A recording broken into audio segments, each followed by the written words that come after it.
Mr. Kovic, how does it feel to have the movie about you on this podcast? Overwhelming. An honor. It's been a long way for us. Just lately, I felt like I'm home.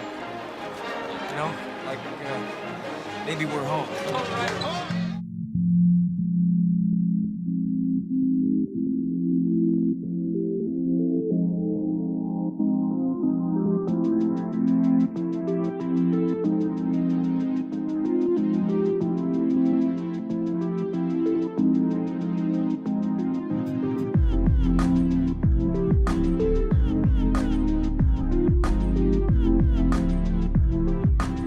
Hey, everybody, and welcome to the Cinema Psych Podcast, the podcast where psychology meets film. I am your host, Dr. Alex Swan, and in today's episode, we are gonna get a little patriotic. Yeah. So, okay, full disclosure, sometimes I really like doing gimmicky episodes, and that's what we're kind of doing for this particular one. So, if you're listening to this in the year 2022, then this podcast episode came out on July 4th of that year. And if you are in the United States and you are listening to this, well, you obviously know that July 4th, if you're not in the United States, you probably know this too, but July 4th is a holidays, Independence Day. But that's not the movie that we are talking about. Of course, that would have been that would have worked. No. We are going to be a little bit more on the nose, just a little bit closer to the nose on this one. And we are actually going to be talking about a movie that is perhaps particularly more useful for the kind of podcast that I'm making here.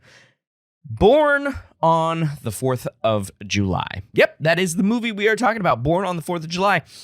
That's why we're doing this gimmicky episode. Yeah, Born on the 4th of July makes a lot more sense for a psychology course. We're going to be talking about the psychology that's present in this film, that is portrayed, let alone not really discussed within the dialogue of the movie, but definitely portrayed in a significant fashion, we believe. So if you're not familiar with Born on the 4th of July, this is one of Tom Cruise's early gigs.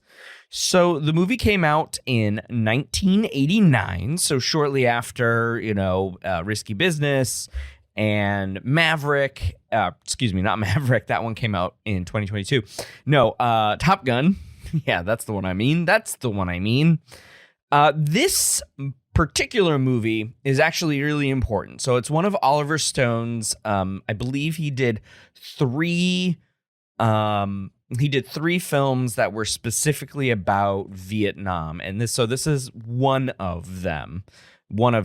And it's essentially a biopic. It's based on true events and a real person. So Tom Cruise plays a man by the name of Ron Kovic, who, like Oliver Stone, the director, and also co-writer for this film, went to Vietnam, are Vietnam veterans, and had perhaps some of the worst experiences anybody has ever had in their lives. I mean, something that I certainly can't imagine, but have seen portrayed over and over again in very poignant Vietnam films like Platoon, Apocalypse Now, and then lampooned in things like Tropic Thunder, So this particular film, as opposed to other films, we can't forget Full Metal Jacket, perhaps my favorite Vietnam film. So this particular one, as opposed to some of the others, which are sort of fictionalized versions of Vietnam, unless they're specifically about like a real person, this one, Ron Kovic went to Vietnam, was shot in the line of duty, and it was hit in such a way that he was paralyzed from the mid-abdomen down. So, like, he had no feeling in his lower abdomen, so around his belly button kind of thing, and obviously his pelvis. There is scenes in the film where he explains that his penis doesn't work and all of that. We may reference that scene again he is paralyzed, and he goes from a what I'll say a big patriot. He saw the war heroes and how they were raised in how they were raised up on pedestals after World War II, and then also being born on the 4th of July sort of catapults this character into sort of Americanness, and then the eventual fall of that after his treatment as a Vietnam veteran and him having to deal with his paralysis and paraplegia. So we are going to talk about that film today. Again, written by Kovic himself, with Oliver Stone, and directed by Oliver Stone. Oh yes, this trilogy here, I see. The trilogy of films about the Vietnam War, including Platoon and then Heaven on Earth, which came after this one. So this one's the middle of the 3 Vietnam vet. And so in any case, Ron Kovic wrote this with Oliver Stone, and it is about him. Tom Cruise plays him. And then there's a bunch of other phenomenal actors in here. Willem Dafoe has a role, Kira Sedgwick, Raymond J. Barry. I love everything he does. This character actor is amazing. Frank Whaley, John Getz. Stephen Baldwin has a random sort of cameo, we'll say. Reg E. Cathy. Tom Sizemore. John C. McGinley. Wayne Knight even has a line. Tom Berenger plays a gunnery sergeant. So without further ado, let's jump right into it.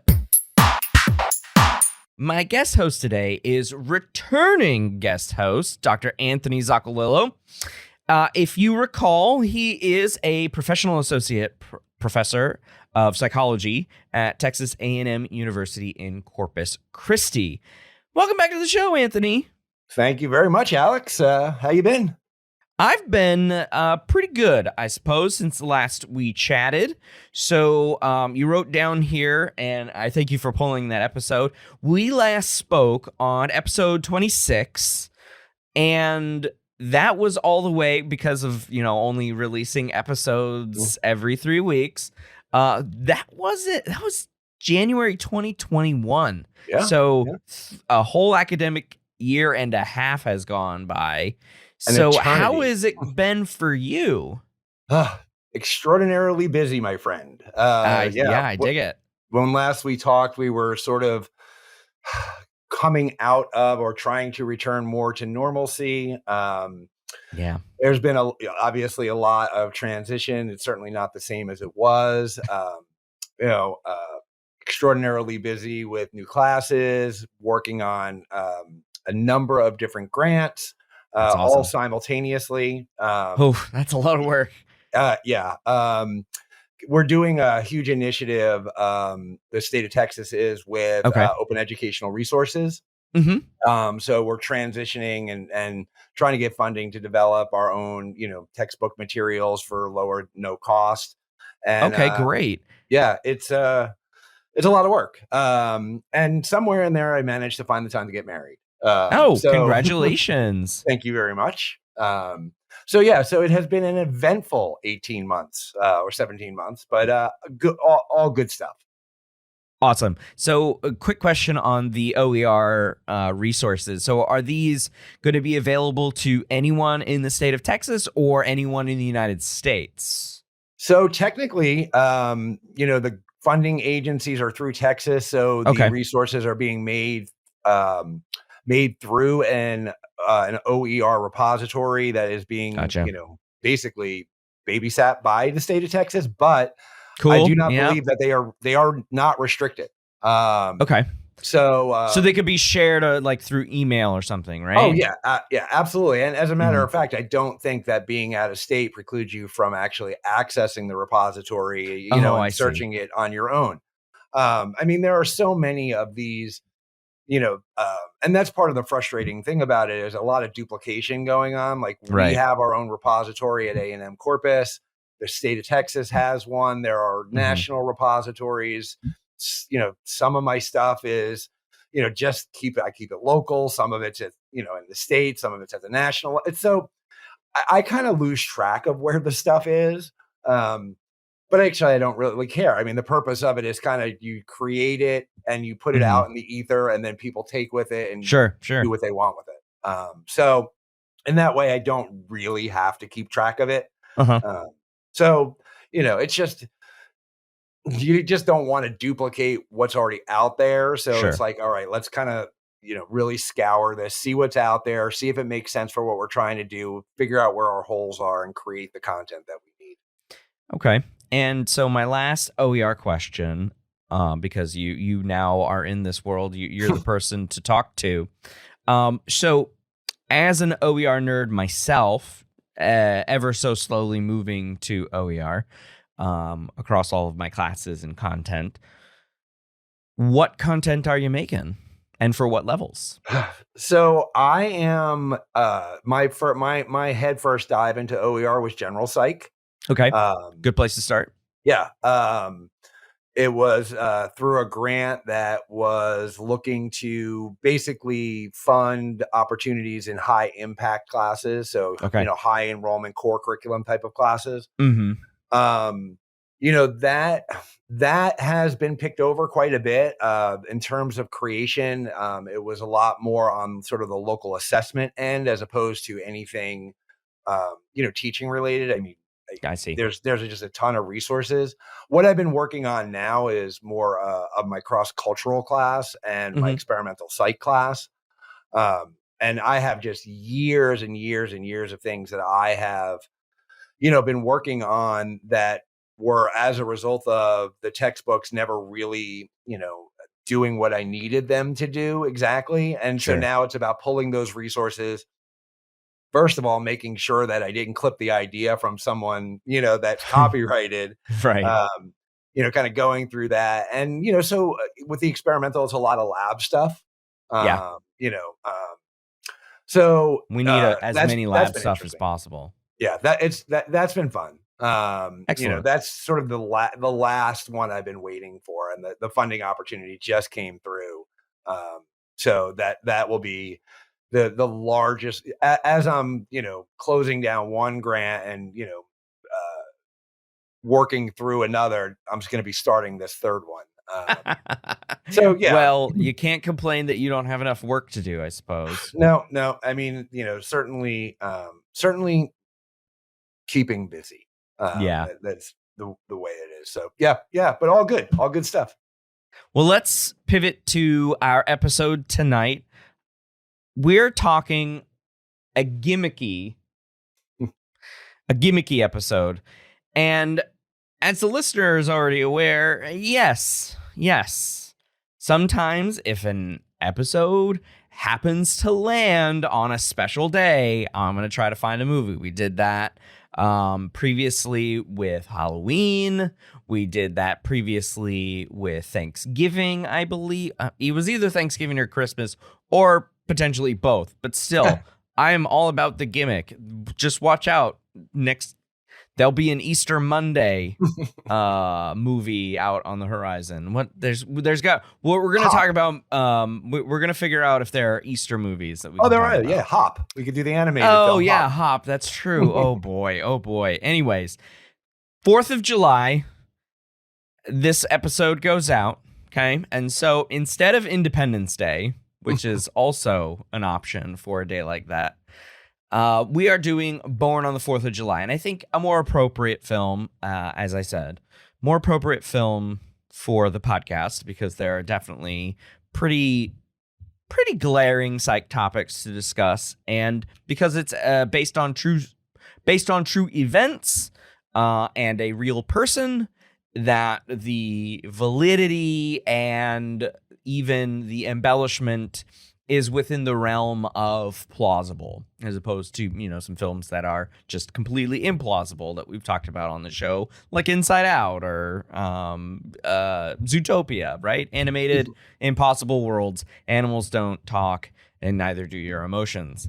So, Born on the 4th of July, Anthony, we were going back and forth on this one, and we were trying to figure out, and I saw that it was going to be July 4th. And you dropped Born on the 4th of July like it was right on the top of your head. Yeah, I mean, it was a little on the nose, but still, I mean, looking for films that I thought would be good fodder for a discussion. Certainly, it does make more sense than Independence Day. It also, though, I want to let your listeners kind of in on a little secret. Alex actually has this plan, and that plan is that each time that I come on, we are going to hit another Tom Cruise movie in order. So a year and a half ago, we did 1988's Rain Man. We're tackling Born on the 4th of July today. Stay tuned, ladies and gentlemen. Days of Thunder coming up. Podcast near you. Oh man, how could we talk about NASCAR? Oh, that sounds like a great conversation. Can we skip and just move into his better 90s movies?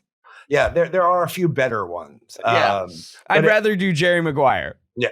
No, they're definitely were better. But I thought it was, and I didn't even make the connection when I suggested Born on the 4th I didn't until just now. Like, oh, the last time we talked about Rain Man. This is a Tom Cruise thing now. Like, okay. I'll have to remember that. Maybe it's gimmicky for more than one reason. Excellent. I love it. That's content, folks. That is content creation. And I will go to the die on my hill for that one. Okay. So we are talking about Born on the 4th of July. And though neither of us went to Vietnam,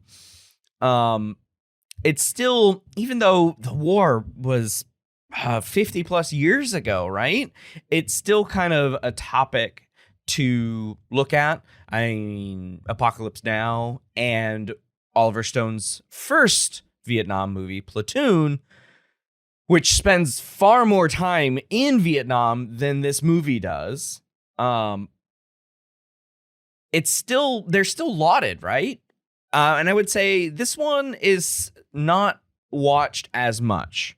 It was my first viewing for the episode, so I'm appreciative, Anthony, that you suggested it, because it allows me the opportunity to see something that I haven't seen before.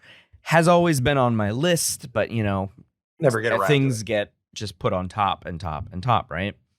So I'm glad you suggested this, and of course it makes sense for this show, but then also talking about how, broadly speaking, what the 4th of July holiday is and how it's portrayed in the film, the theme that is used of the holiday itself, because it's, his birthday.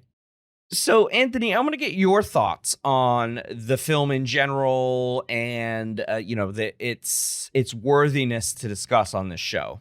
I have to admit, one of the alluring aspects of this film, not only in its timeliness and certainly the link to psychology, but Oliver Stone has this really sort of interesting place in my heart in terms of my journey into film. I grew up, I'm a little older than you, so I grew up on the day and age of movie stars and blockbuster franchises. Yeah. So the Star Warses, Ghostbusters, the Rocky franchise, like this was the films of the 70s and 80s that I grew up with.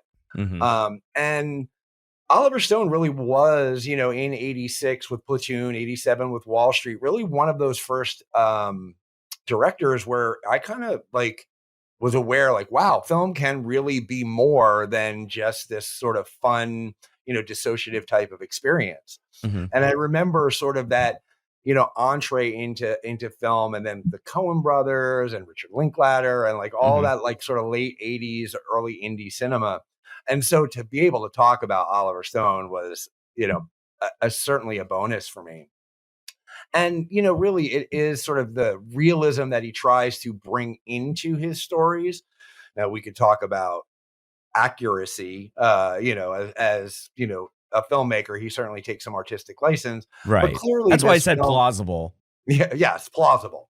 And I think this film, with some notable exceptions, he tries to stick to Ronkovic's story fairly well. This was a bit of a passion project for him, and it was a stop-start. He had wanted to do this years earlier. So I think that, he made this film with the intent to try and be as true to Ron's story as possible. And in that, you get a very, very believable story of a young man who grows up in this very idyllic, middle class, Massapequa, Long Island. Um, this hyper masculinity that was kind of, present early on in his life, this kind of Cold War idealism, hoorah, patriotism. We got to stop communism. Yeah, exactly. And we watch him sort of be shaped, by these forces, these institutions, to want to serve his country. And then we watch that journey, from a young, boy in Massapequa, Long Island to, 10 years, later, the activist that he became, being a vocal, anti-war, or having a vocal anti-war message. Right. So I think that, this film really has a lot of, meat to chew on when we're talking about, well, where is the overlap between this, this film and psychology? There's ton. Yeah, we get to watch a person grow on screen over time, right? Because it's Ron Kovic's autobiography.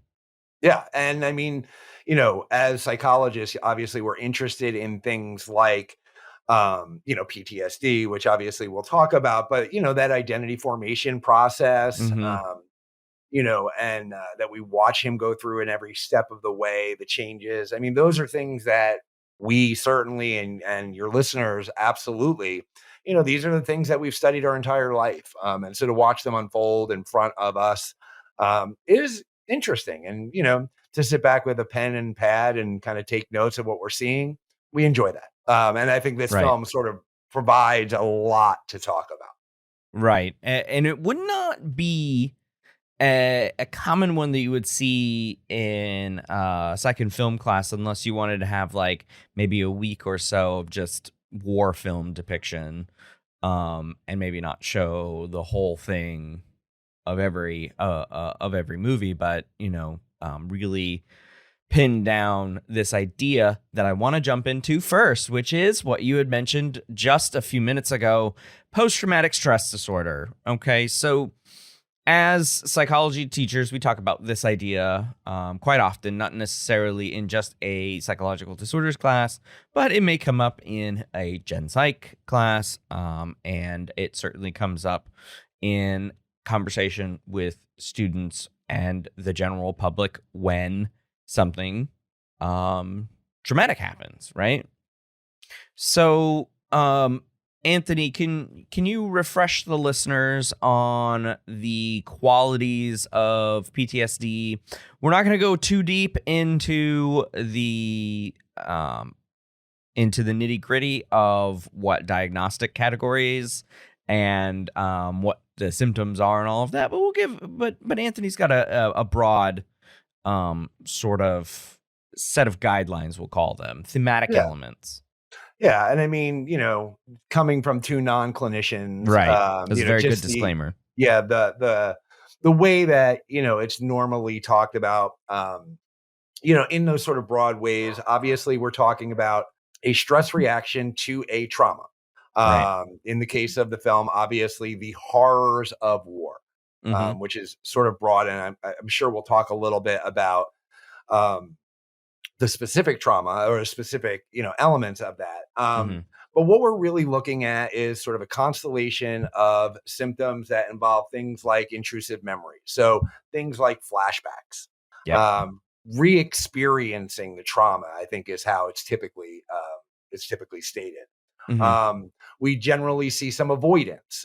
So avoiding thinking about or going to places or doing things that might bring up memories of that trauma, which involves self-medicating. So we see in the film Ron getting drunk very often. Yes. And then we start to see some negative negative cognitions, negative moods, right? So we see sort of this following Ron, very, very difficult to have positive affect. He's very melancholy, very bitter, I think, probably even. Yeah. And also the survivor guilt that we'll talk about kind of falls in there. And then, there's this arousal / reactivity element to it. So that hypervigilance, the irritability. So it's this constellation of symptoms, again, following a trauma, that we see across the spectrum in lots of different situations. But specifically when we talk about, military veterans returning from, conflict, it's one of the ways conflict. One of the places, that we see it, although, with, the state of things today, there are traumatic things happening every day. You're right.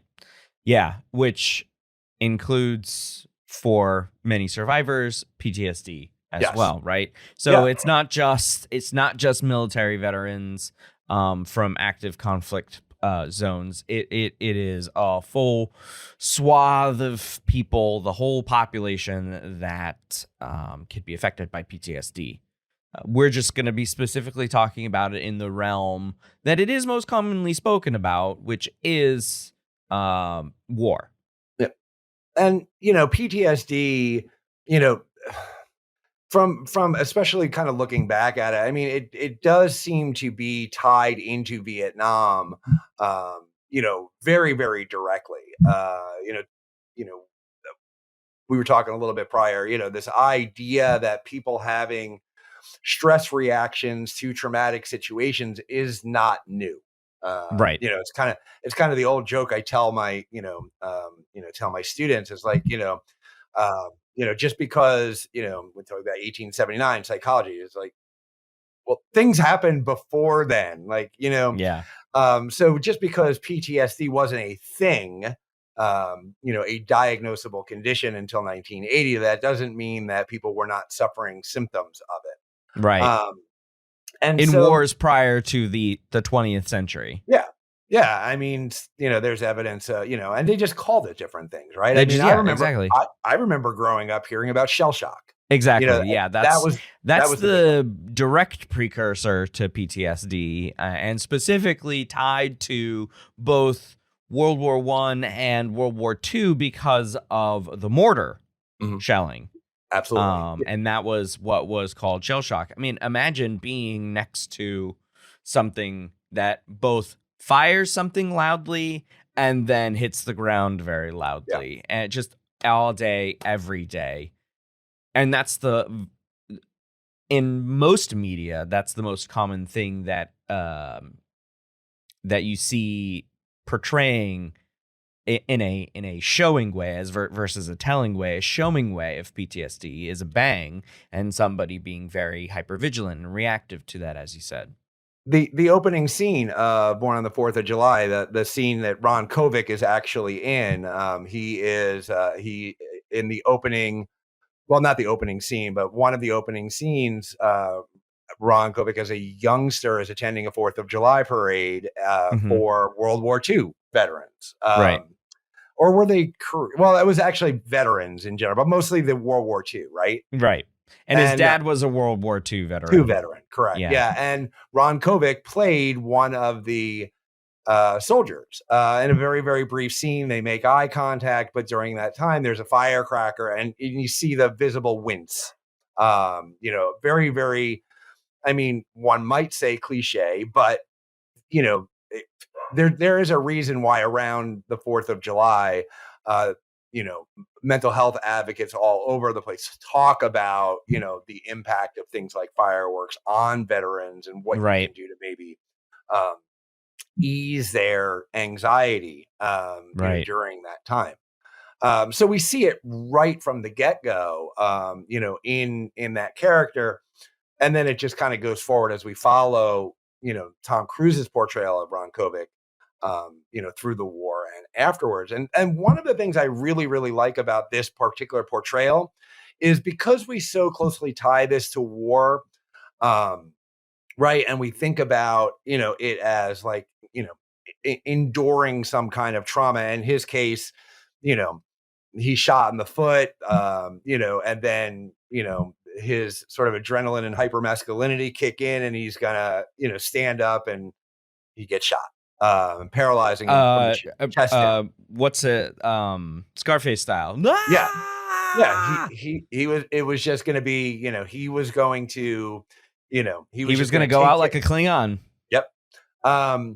But what I really, really like about this is that there are so many other subtle sort of things about this. Well, subtle and not so subtle. Like, for instance, one of the issues with Vietnam and the high rates of PTSD largely was because of the horrific warfare.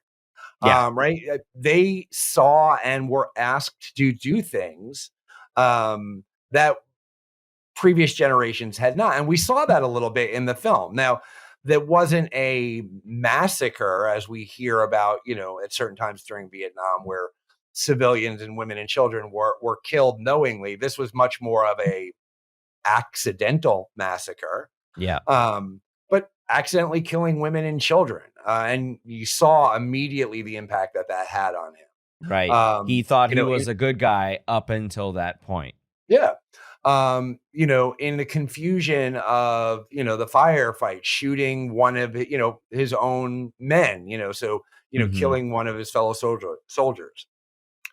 So we have a survivor guilt element, right? And then even once he's back, right, the treatment that he got in the VA in the Bronx. Would you people help me, huh? What's the matter with you? I don't feel right. I don't feel right either. I need to see the doctor. I need to see him now! Not available now. I want to see him now! He's always too busy, isn't he? What's seeing you now, Kobe? Fucking shit! Going out the deep end. Amputate that leg, you going like this? What do I have to do? What do I have to do? Hey, man, don't you ever put your hands on me. All I'm saying is I just want to be treated like a human being. I mean, that was almost losing his leg. Yeah. Traumatic in and of itself. So I that's one of the things that I really, really like about this. It wasn't like this person goes to war, they are involved in a horrific, battle, and then they come home and they, have an issue. This really sort of shows the cumulative nature of post-traumatic stress disorder. Yeah, and I think you can even add on top of that, his treatment at the VA, and then his treatment as an unloved Vietnam veteran. He has an attempted fight in his wheelchair in a at a billiards bar, and he's completely drunk. And the guy just was saying, you know what, you lost. You're not like those World War II veterans or those Korean veterans. You lost. Yeah. You should suck it up and stop, wallowing in your own pity. No one cares. And that kind of psychological trauma really gnaws at a person, regardless of their thoughts before or the reasons for, joining the war and, being caught up in the, we'll say propaganda, being caught up in the propaganda, having his birthday on the 4th of July, that kind of treatment, regardless of those reasons, is really going to do significant damage, those physiological symptoms notwithstanding. Yeah. I mean, they refer to him both when he's a youngster and later on as he was their Yankee Doodle boy, right? Yeah. I mean, that he was predestined. I mean, this was just ingrained in him that this is what he was going to do. And, seeing his father and other veterans being welcomed home and, being celebrated for serving their country, and then, returning home, from an unpopular war to find that not only were they not welcomed home, but they were vilified, largely because a lot of these horrific, elements were playing out on television. Why are you here tonight? What do you have to say to these people? My name is Swan. I'm a Vietnam veteran. My name is Swan. I'm a Vietnam veteran. I'm here tonight to say that this war is wrong, that this society lied to me, it lied to my brothers, lied to me. Deceived the people in this country, tricked them into going 13,000 miles to fight a war against the poor peasant people who have a proud history of resistance, who have been struggling for for their own independence for 1,000 years, the Vietnamese people. I can't find the words to express how the leadership of this government sickens me. Now, people say if you don't love America, then get the hell out. Well, I love America. We love the people of America very much, but when it comes to the government, it stops right there. The government is a bunch of corrupt thieves, they are rapists and robbers, and we are here to say that we don't have to take it anymore. We are here to say, we are here to tell the truth. They are killing our brothers in Vietnam. We want them to hear the truth tonight. And so, it wasn't just newsreels that were being sent back and edited for, lovely viewing. This was nightly news stuff that they were seeing. And we're getting information directly from the ground. Like there was no news from the front, and that was heavily scrubbed, for total war propaganda. This was news from the ground almost immediately, right? Yeah. They would get on the phone, get on the wire, and by 6 p.m. or whatever, they had the details. Yeah, no, that was very, very different. So obviously, yes, that is going to be traumatizing to, a young man, who has this expectation, that he was conditioned to believe his entire life, and to really come home and really find just the opposite. Mm-hmm. One of the, other things, like I was thinking about, well, what made Vietnam so horrific, in terms of PTSD, like what was it about that? And you start to think about like little things. Well, I guess they're not so little, but things that maybe you don't think of. Like, for instance, that really was the first war where there was a large draft, right? Mm-hmm. So when you talk about the Yankee Doodle Boys, these were people going off to war, much like Ron Kovic, volunteering. Right. But that wasn't the case for many individuals in Vietnam. They were drafted. So they were going because they had to. Mm-hmm. And that obviously is a very, very different mindset. The other thing I hadn't thought of, which, I mean, I don't know why, as a psychologist, I probably should have thought about this. In previous wars, right, if they were injured overseas, right, they had this decompression time, right? They recovered overseas, then they would go home on a steamship, and it would be months. And by the time they got home, they were distanced from what they had just gone through. Sure. In these cases with jet travel, I mean, they were injured, they were patched up, they were sent home immediately.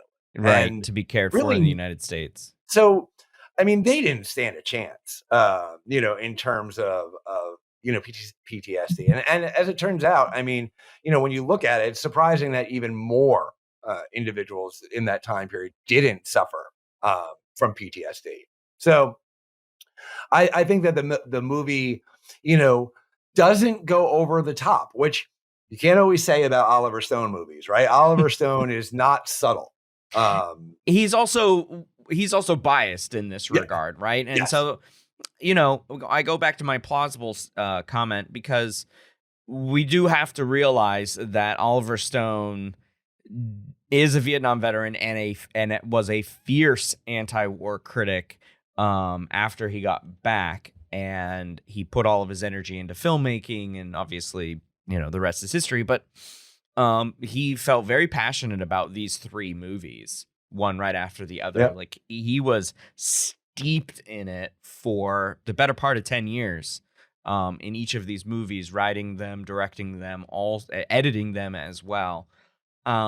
So yeah, it is a fairly accurate movie because it's from the mind of a real living person who wrote a book. But it is embellished. Yeah, but I still think that there are, it's the subtleties in the performance that, because I remember after I suggested it and I knew that we were going to go the PTSD angle, and I hadn't seen it in about 10 or 15 years. Mm-hmm. I couldn't really recall like any major scenes like where we saw like PTSD. So like when we think about Taxi Driver, right, or Deer Hunter, right, some of those films, Apocalypse Now, those have a memorable scenes of, those post-war, PTSD type of symptoms. I couldn't think of any. I think it's more subtle. Yes. I do agree with you that there is a lack of ostentatiousness, but I think that does serves the movie better than Apocalypse Now, or Taxi Driver, because those the scenes that I believe you're referring to in those two movies reflect more of a psychosis and sort of like a comorbid psychological distress. So not only the stress of the moment and then the post-traumatic stress afterward, but then also a break with reality.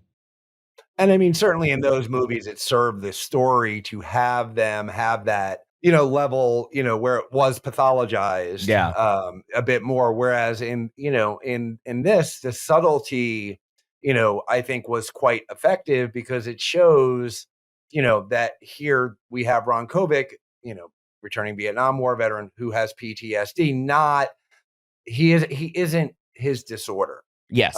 And so we could focus on his story. Right. And I think that was the right way to go. There are plenty of movies with over the top symptomology. Yeah. The subtlety here, I thought, was, an excellent choice. And again, a lot of that being dictated by the fact that it was a true story. It was the story of this person who he had grown to know very closely. Mm-hmm. And so understated at times. Really, sure. It worked for me.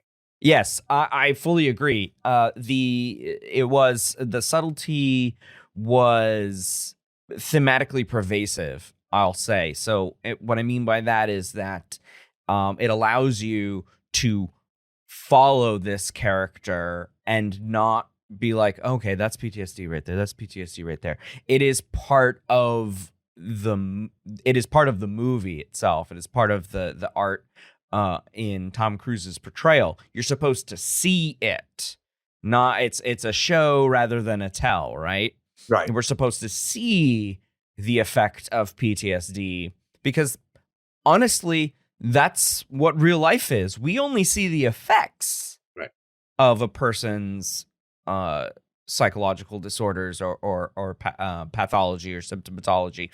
We only see what we can observe. We have no idea what's going on in this person's head. And so for a filmmaker that is portraying PTSD and trying to be true to the experience of somebody with it, it's got to be subtle because it's one of those functioning disorders. Lots of people with PTSD you would never know. Yep. And, a lesser filmmaker would have had, the 5-minute therapy scene where, right. Ron is telling and then I have nightmares and then I drown my sorrows, yeah. And I mean, I like to think, that I'm a little bit of a discerning film viewer. I don't need to be beaten over the head with everything. And sometimes it's the things you don't say that are effective. And so, a lesser filmmaker would have had that horrific trope. Here's the thing. I'm glad you brought that up because I did want to say this and then we'll jump to a break because I think we covered PTSD. Glad you said that because I wanted to say how abysmal mental health coverage for returning Vietnam veterans was. I mean, it's no surprise that we see Ron kicked out of his family's home. Are you drunk again? Hey, Mom. He's drunk again. Eli, we have a drunk for a son. Leave that. You leave that alone. Give that to. You can't stay in this house. This is what you believe in, isn't it, Mom? This is what you believe in, but I don't. You can't stay in this house. I don't believe in him anymore. Go to bed, honey. Because he only had to spend 3 days up there, and me, I got to spend the rest of my life. I wish I were dead like him. You don't know what you're saying. That's the problem, Mom. I'm not dead. I gotta live. I gotta live, and I gotta roll around. I gotta remind him of Vietnam. And you don't want to know. You don't want to see us. You want to hide us. You want to hide us because it is a can of shit. And I am a f***ing dummy. He won't listen. He won't change. Ronnie, please. You got to take your mom seriously. You can't drink in this house. They told us. Go fight. Go kill. Sergeant man, rain car. Yes, car left. Car left. Car left. You know, it's all a lie, look. Look up, Ronnie. Why? Stop it! Go to bed. You're sleeping off. What did they do to you in that war? What happened to you? You need help, Ronnie. You need help. You need help. They told us to go. That's what they told us. Thou shalt not kill, Mom. Thou shalt not kill women and children. Thou shalt not kill, remember? Isn't that what you taught us? Isn't that what they taught us? Stop it! Stop it! I don't want you in this house.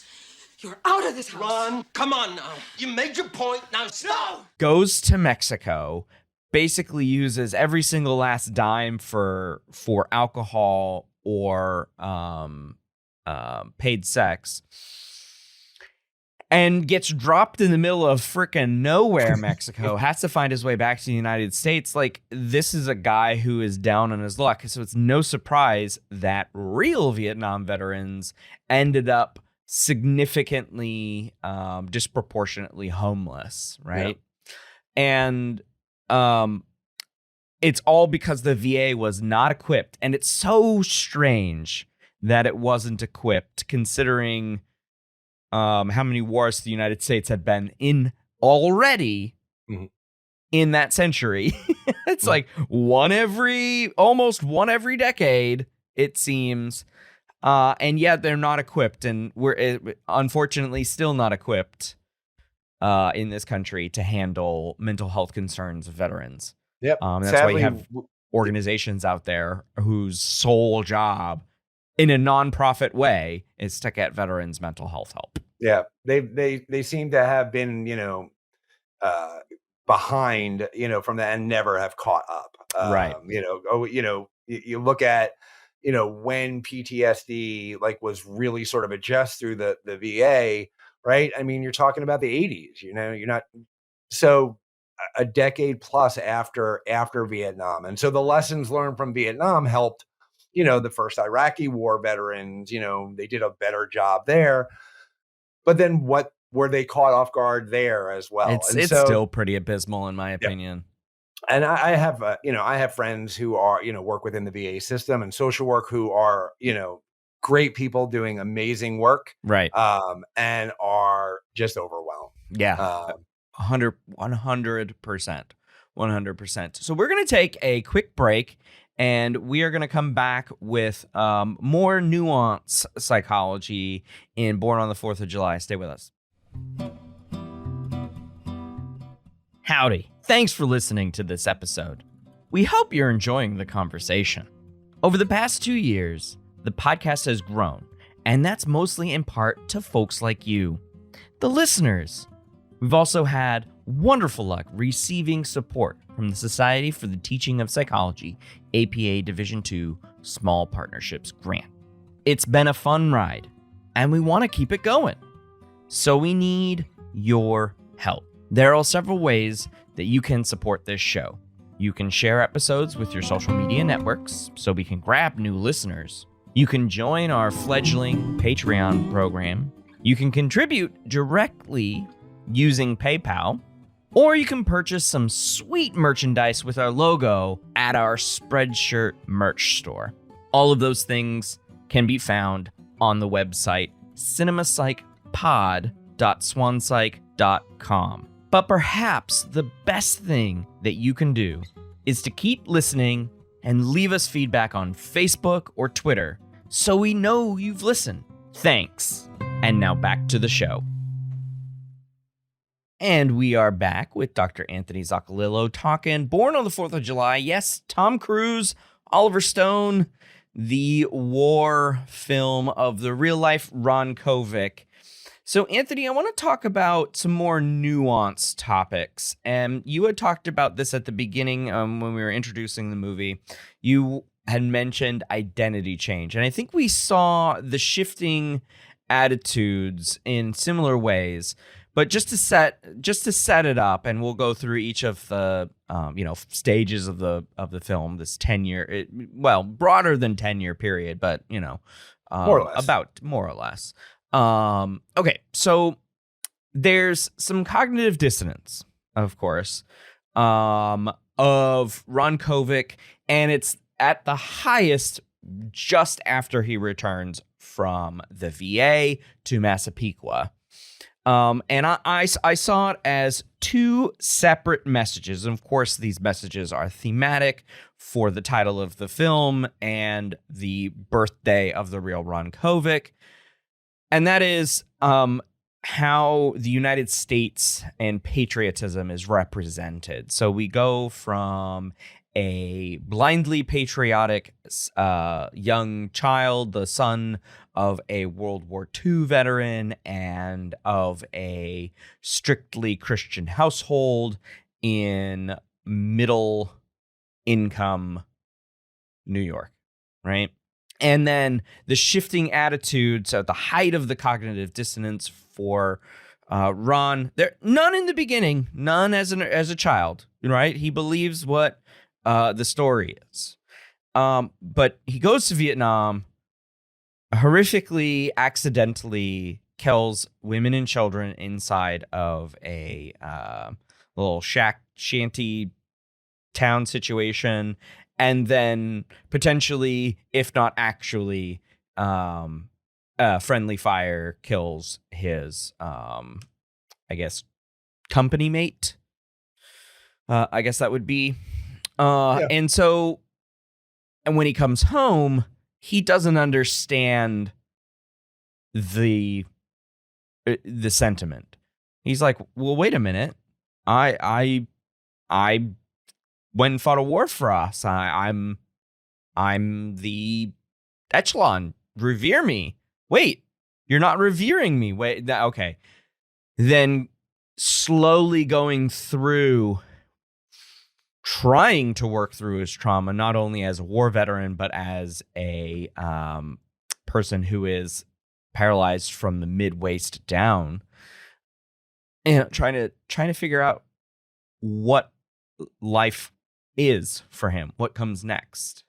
And so, how did you see that? Well, so very much the same. I mean, when we see, the beginning of the film, we do really see this very idyllic middle class, like we talked about at the outset, right? This idea that this is what you did. You joined up the military, you defended your country. This is what generations had done before me. This family that was very, very much guided by, religion. So, and then he enters the military, and what we start to see from there, right? And as subtext, this is kind of what is going on in addition to this, main storyline. We start to see the shifting of his identity from, that very much gung-ho Yankee Doodle boy, Sure. That we see in the beginning, to this, very well-respected anti-war activist in a relatively short period of time. I mean, it's a decade, but still, I mean, that is a very, very big change. Exactly. And the thing that I found the most interesting was when you looked at just how ingrained those values are based upon the social structure at the time, right? Sure. I mean, whether it was the family, whether it was religion, whether it was the wrestling coach, these social structures that were delivering this message of what it meant to be a young man during this time. And then we start to see the shift. And the first thing that I noticed was when he went to his superior officer in the wake of the friendly fire incident with Wilson. Sure. That is where we start to see, or at least in retrospect, I kind of think we start to see him starting to question all of the things that he had blindly accepted, because that's really the first time things aren't quite what they should be. Yeah. Right. Yeah. He was, there to be honest, and he expected to be disciplined or whatever the case may be. Mm-hmm. He wasn't expected to be dismissed. And never having the ability to atone for that, potentially horrific, friendly It takes fire incident. him many years to apologize to the Wilson family, his parents, and his widow. And well, I'll get to that. But I mean, you kind of see him come full circle at that point once he's able to, get it off of his chest. Yeah. Then we see him, obviously, he's injured. He's in the VA hospital. And here's another structure that is nothing like he had thought, right? He, again, assumed that he'd be welcome home with open arms. And of course, if he was injured, he'd get the best medical care, right? This would be the top priority. And, he was met with quite a different version of that, an understaffed, under-equipped hospital. And his nurses and orderlies essentially did not care. Yep. They did what they needed to do. And they didn't really care that he was a Vietnam veteran. They were just he was just a pain in their ass. Right. And the majority of the nurses were African American, and you got to kind of realize this is overlaid with the civil rights movement. And so, exactly. When we talk about, what were the primary concerns, it weren't you're from Vietnam. We don't care about your Vietnam. Mm-hmm. What we care about is the issues that are important to us right now, and those, were those issues of civil rights. Even the leg break is very, very interesting to me. So he refuses to accept the fact that he's never going to walk again, and in sort of pushing himself, falls and suffers a fairly gnarly compound fracture that I forgot all about. And I'm a little squeamish with stuff like that. I was like, oh yeah. And his insistence that they had to save the leg. Because in his mind, right, he hadn't fully accepted that new identity yet. He wasn't paralyzed. This was a temporary situation. Sure. Yeah. And then I can see that. Yeah. And then we kind of see, him go fast forward through that, right? He's making, touching base with some people from his past. He's starting to get an idea from the inside of what this activism movement is. So those structures are starting to weigh on him. Mm-hmm. The family, right? I mean, there's a huge scene after the scene you talked about where he is, pretty drunk at the bar, where he comes home and, I mean, basically alienates himself from his family, like, pretty much like, why did you do this to me? Like, you did not equip me for the world, that I had to go out and try and, make my way in. Yeah, I'm gonna come very strongly out against his mother. Uh-huh. I mean, if that was accurate to how he was thrown out, I mean, I don't have any sympathy for that woman. That was brutal. Yeah. I mean, that was absolutely brutal. And then he finds his way to Mexico, to an enclave of, other displaced veterans that was probably one of the most, debaucherous, environments for him to be in. But it's really where he found himself. I think so. I think he came to terms with his paralysis in Mexico, is what it seems like to me. Yeah, and accepting that is who he is now. And if he was going to move forward with his life, it has to be this idea of everything that I thought about this war, 5 years ago, 6 years ago, I completely think about this differently now. Mm-hmm. I'm going to accept this new identity, and I am going to use this power. Instead of using the power, that I'm going to go and I'm a big, tough American Yankee Doodle boy, and I am going to wipe out communism from Southeast Asia. I'm going to use this power in a different way. And it's not a physical power. It's the power of my words. Right. And so he returns home. He makes amends with Wilson's family, which I do know that is that particular scene is dramatized. Apparently he only wrote a letter. I know, because it's such a good scene, but apparently it didn't happen that way. I raised my rifle 3 times.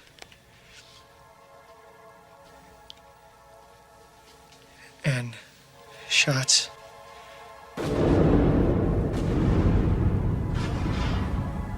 Body fell in the dunes. God, this is very difficult for me to say. We don't have to hear this, Ron. But, Mr. Wilson, I think I was the one that killed your son that night. I was the one. I was the one.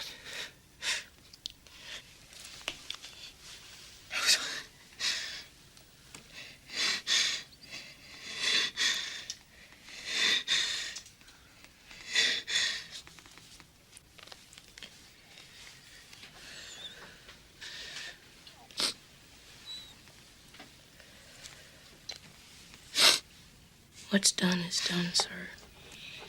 I can't ever forgive you. But maybe the Lord can.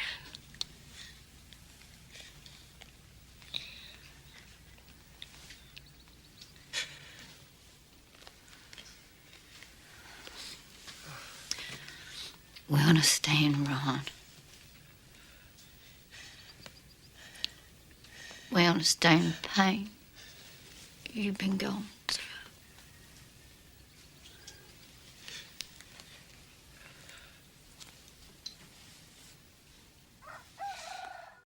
I think that was the weight off of his shoulders, right? That was the confession that he was robbed of in Vietnam.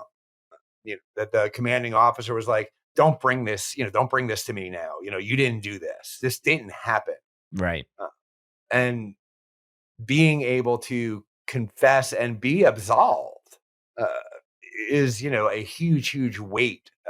And then we see, from there, the fully realized version of Ron Kovic as an activist. Yes. And that's the last thing we see of him in the film is him going to speak at the 1976 Democratic National Convention for where Jimmy Carter accepts the nomination for the presidency and eventually goes on to win it. So apparently his speech worked. No, I'm just kidding. Well, Gerald Ford just wasn't very good at debating. So yeah, it wasn't much of a competition.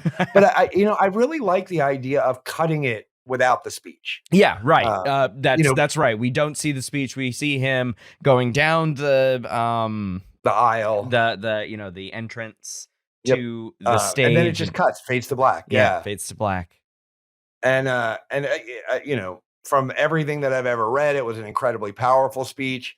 It was a speech that was foreshadowed earlier in the film by his mom. You're gonna give it. I had a dream that you're gonna give a speech in front of all those people. Like, okay, and you're gonna say great things. Yeah, and apparently he did. But I do like that. Kind of ending it on that without, and again, a lesser director would have tried to, play up the emotion of that particular moment and kind of end in a very rocky moment, with him thrusting his fist into the air, after some poignant comment.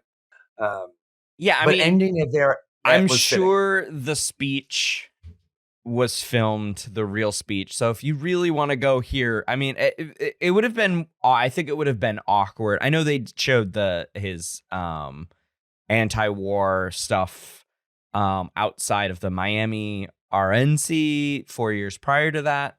But I think it would be disingenuous for Tom Cruise to deliver that speech because it probably was filmed. It was part of the proceedings of the DNC. So, they probably have cameras on. And I wouldn't be terribly surprised even if Oliver Stone filmed it and just decided ultimately that the film worked better without it. Yeah. Okay. I could see that. Yeah. And so I agree with his decision if it was filmed or if he was like, nah, Tommy, you're never going to do it. So don't worry about it.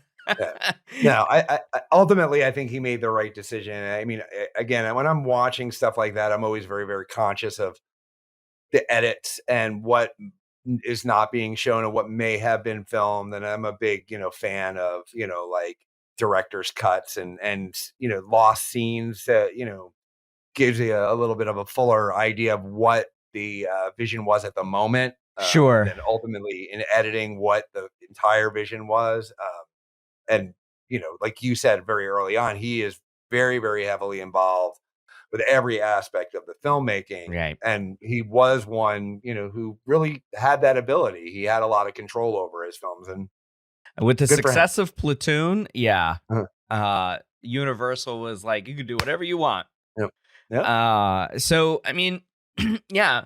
The one thing that I'll add to this conversation before we wrap up is this, unfortunately, a movie that came out, at the end of the 80s, 1980s. This was 30 some years, 33 years ago, right?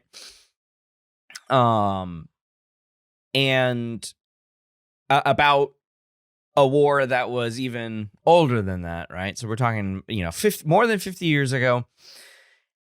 And yet still very prescient and timely for a discussion of today's world. I said to Anthony before we started recording that it's odd to me that we never learn from our mistakes, even something that was less than 100 years ago. I can see making the same mistakes of something 100 plus years ago. None of those people are alive anymore, so you make the same mistakes. Until human history was recorded, we were probably doing that a lot. But something that's just not even 100 years old, and we still have the elements and the themes from this movie present in just real life is just mind-blowing to me. Maybe that's a little bit of naivete from some idealism left in my brain that hasn't been stamped out by cynicism. But the whole thing about we got to stop communism. I don't know how many. I think there was at least 30 cents of nickels for that phrase in this movie. It's strange that kind of idea still exists now, but instead of it being communism, it's socialism. Like, you don't want to be socialist. No, I kind of do want to be socialist. And another thing which I thought was interesting that we actually haven't mentioned is that we see one of the inspirational moments to young Ron Kovic is Kennedy's inaugural address, where he says, "Ask not what your country can do for you, but what you can do for your country." It's like, no, John, my country needs to do stuff for me. That's literally what a government is. I need people to get behind that idea. That's what a government is, to do stuff for me. Because I pay taxes for those things to be done for me. That's literally, and so that's the kind of idea that is so ingrained in the United States. I'm on a soapbox now. That is so ingrained in the United States that I can't stand. It's this blind patriotism that and blind individualism. And if something doesn't align with that, if you've got a dissenting opinion, like my opinion is right now, then you are viewed as unpatriotic and un-American, right? It is a fact that if you hate it, you need to leave. That has been said over. How many times was that said in the film? Like, love it or leave it. Yeah, exactly. And so we have this. We have this war, which it's not a I'm going to use one country against another country, and we're going to bang at each other and see who wins, right? By ceding land that, I mean, okay. And then now it is morphed into this cultural idea where if you are not listening to one kind of talk, one kind of set of ideas, then you are the problem. And this goes both ways, but I certainly feel the blind patriotism and stopping the socialism ideas to be really not just un-American, but anti-American, right? It's literally against the fabric of what the people who were like, let's form this country and let's try to make it a really good place for people to live. Not everyone, which is still a problem, but a good place for people to live. I like that idea. As do I. It's not. It hasn't been a achievable idea for a long time, from Vietnam, what this movie is, to today, and that's really sad. I'm off my soapbox. You want to add to that, Anthony? Yeah, I mean, I think that's a good way to bring this home, right? It's like, for all that has changed since the late 60s and early 70s, you realize really how much, stays the same. And the tactics of, disinformation and persuasion and propaganda, they haven't changed, right? I mean, it's the worst thing ever, it was the worst thing ever for Ron Kovic to be called un-American, right. Or calling somebody un-American was the greatest insult that he right. could, I was born on the 4th of July. Yeah. And today it's still the same, right? I mean, if you're not, stepping in line, then it's because you don't love your country and you're un-American, and, love it or leave it, get out. Yeah. And so as much that has changed, really, we still are kind of bound in very, very similar ways as we were 50 years ago. Yeah, it feels like we're going around in circles.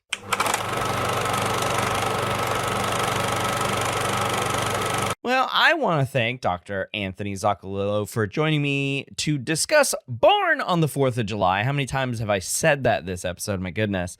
Born on the 4th of July. That's when the podcast is out. Anyways, before we say goodbye, Zoc, is there anything that you'd like to plug?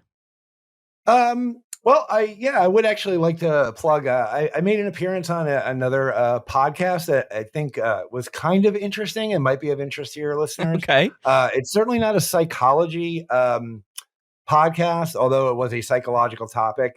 Interesting. Friends of mine do a cryptids podcast. So the whole Bigfoot. Yes. Mm-hmm. And it's called 50 States of Terror. And they wanted to do something. Well, they're taking each state in the state's main cryptid, but what they wanted to do was they wanted to do something for Mental Health Awareness Month. Okay. And so in May we got together. We talked a little spooky. We talked a little science. Mm-hmm. We talked a little stigma. And I think we made for a pretty entertaining podcast. So I will send you the information and maybe put it in the show notes or somewhere where people can link to it. Sure. Because I don't know the URL off the top of my head. No But the worries. podcast is called 50 States of Terror. 50 States of Terror. So you did not get to talk about Texas's cryptid. They are doing it alphabetically. They are only through like Illinois. No, I think they just did Louisiana. Okay. They just did Louisiana. So they did do Illinois already. Do you know what? I'm actually going to be back to talk about Michigan. So I will be returning to there. Interesting. Okay. Do you recall what Illinois' cryptid is? I don't. That was one of the more recent ones. So we'll have to find out, and maybe you'll listen to one on your state, wherever you may be listening. Well, that's a great one. And yes, I will link that in there. And so thanks again for rejoining us, Anthony. It's always good to have you on the show. Oh, it's always my pleasure. And I am anxiously awaiting Days of Thunder. So whenever you're ready to do that, okay. you know how to find me. I will put it down on the calendar. Anyway, that's going to do it for this episode. Until the next one, thanks for listening.